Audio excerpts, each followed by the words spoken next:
Lady yields back. Chair recognizes Mr. Edwards for 5 minutes.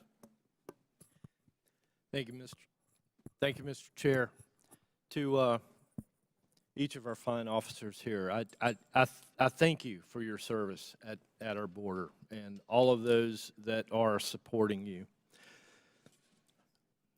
I've heard from at least one member here this afternoon that they felt that they were the only person that represented a border district. I just completed a tour of the westernmost counties in North Carolina. Counties nestled down in the mountains, 1,000 miles away from the border. And every sheriff that I visited said that they felt that they were protecting their county from the border. They were a border county because they're seeing the influence into what was once mountains that seemed impenetrable to these types of behaviors, particularly the drugs. Mr. Modlin, I know that we have heard reports of how many pounds of fentanyl, gallons of fentanyl have been captured. Do we have any method to estimate how much fentanyl has actually made it through into the United States?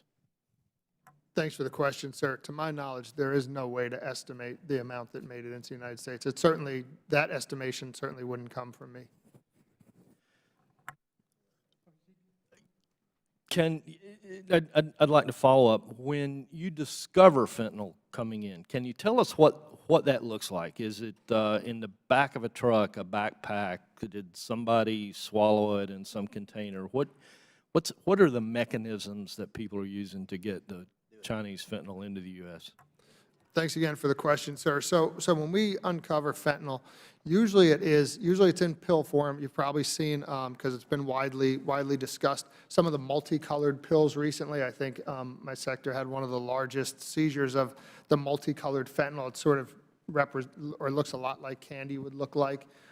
We see that sometimes at our immigration checkpoints and then often between the ports of entry as well, or just on a traffic stop that Border Patrol agents make.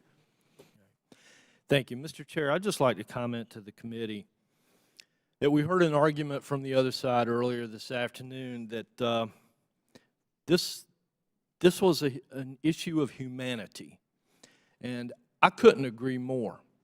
When I listen to the folks in western North Carolina, I think that we have to consider the humanity, first of all, of those fine officers that are putting their lives at risk to deal with drug dealers, to deal with the increase in crime. We need to consider the humanity for the children that are losing their parents to overdoses, or the children that are seeing their brothers and sisters incarcerated for dealing with drugs. The humanity for young folks that are getting hooked on drugs and overdosing and living their lives. The humanity for parents that are losing their children to the fentanyl influx that we see in this country. Mr. Chair, I know we're running out of time. We've got some other deadlines, so I yield back. Thank you. Gentleman yields back. The ranking member.